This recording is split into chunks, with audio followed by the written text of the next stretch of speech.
hello, playmates. J. Dave asked me to fill in for him. I'm his cousin, Bruce Diddley from Oz. And he's downstairs doing his stuff and trying to make the world a better place. So he said, you got an interesting story. You fill in for me today. So I said, well, what can I say? I'm no one. And he said, no, you tell him about how it all happened. So you're going to have to, if you want to watch and you want to listen, you're going to have to be patient. Maybe 5 minutes it's going to take from a whole life story. Starts like this. So, Cobbers, I'm going to tell you the truth. It was a very painful experience when I lived in UK. I was very poor. I stole a loaf of bread from my family. Got deported down to the colonies, and that's where I stayed ever since until today. I've got this heavy jacket on in the summer. I know it's summer here, but it's freezing for me. And guess what? The only way you could find work was the sheep shearing stations. Was working there. Oh, it was damn hard work. And this is another word then, but thank God I stopped. And guess what? To ease the pain of shearing sheep all day long, you know what I did? I started singing songs. And I found, God bless you, that I could write songs. And you know what? I actually wrote a song that was very famous in Australia. And I actually later on became quite a rich man as a result of it. Celebrated all over the country. Anyway, a couple of things happened. It was interesting times. Because of my lovely singing voice and my beautiful songs, the girls who worked on the station were a bit attracted to me. You know, it happens, these sort of things. So there was one girl called Sheep Shearing Sheila from Morororo, and she was a bit keen on me, and she used to sidle up to me and, you know, buzz away and, you know, rub shoulders a little bit, and I could tell that she's, and somehow or other I fell for her charms. And of course she would naturally fall for mine because I was so handsome at that time. I've gone to pieces a bit now, but, you know, we became, you know, and we diddly-do and all the other stuff that you do. So another interesting time was, and this was before I was really famous, was 4 boys had heard about this song. No, 3 boys had heard about my songwriting abilities. Some Australian boys called the Gibb Brothers. They came and they wanted to know how to write songs. So I showed this, the oldest one, Barry, who was only a young kid, how to write and how to play chords and stuff like that. And, you know, he was really, really, really grateful. One night we're walking out, the lambs had just been born, there are loads of them, they're going, bah, bah, bah, bah. It's all coming from all differences. And all of a sudden, he went, now I found that the world is round. I said, what are you doing? What are you doing, Barry? Taking the mick out of the sheep? And he went, that's the way I'm going to sing when I'm famous.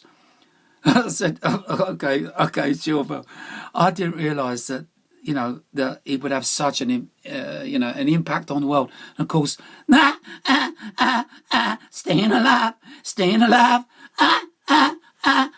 staying alive. It's all from the Diddleys. It all comes from Diddleys. Yesterday you saw Little Richard Diddley. The rock and roll came from him. And so many, we're everywhere. Ubiquitous is the name that they give it. I don't know what it means, but they said ubiquitous. And I thought, okay, yeah, fine, sounds all right to me. Anyway, my record became the huge hit in Australia. Oh yeah, I'll play it for you. And guess what? Made a lot of money. A lot of wonga. Wonga, wonga, wonga, mate. Binga, bonga, bonga. I've made a lot of wonga. See it? What a poet I am. It comes just out just like that. Once a jolly swag man jumped by the billabong under the shade of a coolibah tree, and he sang as he danced and waited for his billy bob. You come a waltzing Matilda with me. Come on. Waltzing Matilda, waltzing Matilda. You come a waltzing Matilda with me. And he sang as he danced and he waited for his billy bob. You come a waltzing Matilda with me. That's mine. That was my song. Anyway, I don't want to show off. I made a lot of money, moved to Sydney, lovely flat, just over Bondi Beach. Oh, it was amazing.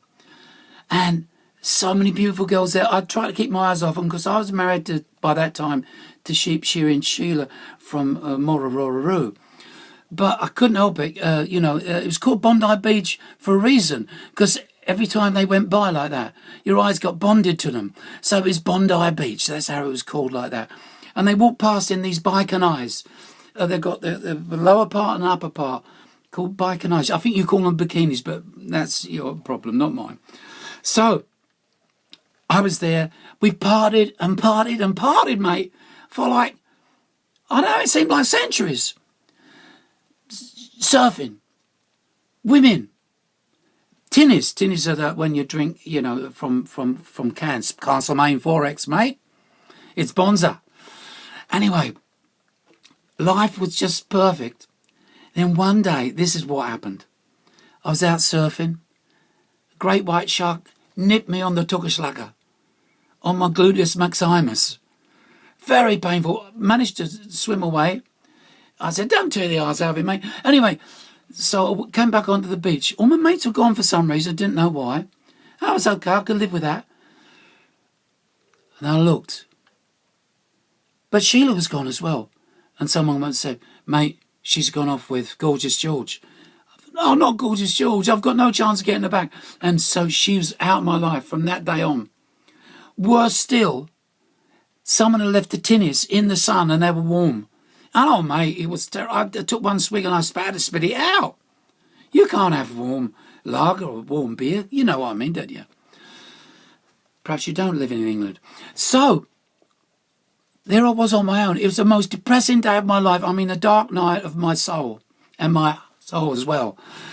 So, I was sitting there thinking, wow, what's going to happen to me now? And I went like this, and like that, and all of a sudden I just heard a sound, ching, ching, ching, ching, ching, ching, ching. And I opened my eyes, I looked up the beach, and there were these saffron-clad monks with drums and cymbals going ching, ching, ching, singing Hare Krishna. I thought, who's Hare Krishna? Anyway, they come by. They looked at me, and one of them said, I know you. And I thought, how does it... He said, you aren't you Bruce Diddley, the one who does the Waltz of Matilda song? And I said, yeah, but just leave it out. I've heard it enough times. He said, Bruce, you're suffering so much. He said, let us help you. Let us help you. So I said, what can you do for me? Looking them up and down in a not very, nice way I tell you. I was in a bad space. But anyway, mate, they taught me how to chant Hare Krishna. And then they said, look, you can use this. Anything that you can use, any tune. You can even use Waltz and Matilda to it. So this is what they taught me. And this is what I'm going to give it to you because it changed my life around. And it's made me a very happy person. Every day I laugh. Every day I jump and dance and sing. Every day I love people. More and more and more and more. And you can see, it's real. Watch this. Once an Hare Krishna came by a billabong under the shade of a coolibah tree, and he sang as he danced and he waited for prasadam. He said, come along, chant Hare Krishna with me. And he went, Hare Krishna, Krishna Krishna, Hare Hare, Hare Rama, Hare Rama, Rama Rama, Hare Hare. And they kept like singing like that, and I got it, and I got up and danced. And you can get up with me now, and you can sing. Hare Krishna, Hare Krishna. Come on, Sheila, come and get up. Hare Krishna, Krishna Krishna, Hare Hare, Hare Rama, Hare Rama, Rama Rama, Hare Hare. Come on, one more time. Hare Krishna, Krishna Krishna, Hare